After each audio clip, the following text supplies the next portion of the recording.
కంపనలో రేపుతున్న షీనా బోరా హత్య కేసులో చిక్కుముళ్లు విప్పే దిశగా ముంబై పోలీసులు తమ ప్రయత్నాలు కొనసాగిస్తున్నారు.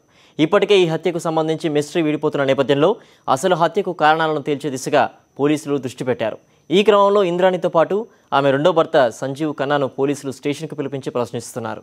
షీనా హత్యకు ఆర్థిక అంశాలు కూడా కారణమనే వాదనల నేపథ్యంలో ముఖర్జియా కుటుంబాల ఆర్థిక లావాదేవీలపై ముంబై పోలీసులు దృష్టి పెట్టారు. ముఖర్జియా కుటుంబ సభ్యుల బ్యాంక్ అకౌంట్ల వివరాలు ఇవ్వాలంటూ వివిధ బ్యాంకులకు పోలీసులు లేఖలు రాశారు. మరోవైపు పోలీసుల విచారణలో విస్మయపరిచే విషయాలు బయటపడుతున్నాయి.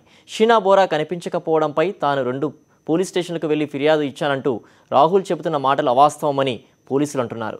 రాహుల్ వ్యాఖ్యలపై తాము 15 మంది పోలీసు సిబ్బందిని ప్రశ్నించామని, కానీ వారంతా రాహుల్ ఎలాంటి ఫిర్యాదు చేయలేదని చెప్పారని పోలీసు అధికారులు వెల్లడించారు.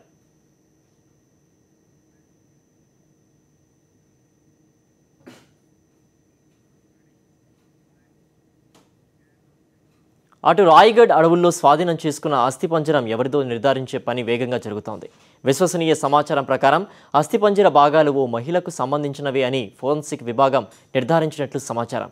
అస్థిపంజర భాగాలను పరీక్షించిన బీవైఎల్ నాయర్ ఆసుపత్రి నిపుణులు అవి మహిళకు సంబంధించిన భాగాలే అని స్పష్టం చేసినట్టు తెలుస్తోంది. అయితే అస్థిపంజర భాగాలు మహిళవే అని నిర్ధారణ అయినప్పటికీ అవి షీనా బోరాకు సంబంధించినవో కాదో ఇంకా నిర్ధారణ కాలేదు. ఈ విషయాన్ని నిర్ధారించడానికి అస్థిపంజర భాగాల్లో దొరికిన పళ్ళు, కొన్ని ఎముకల భాగాలను DNA పరీక్షల కోసం కలీనాలోని ఫోరెన్సిక్ ల్యాబ్కు పంపించారు.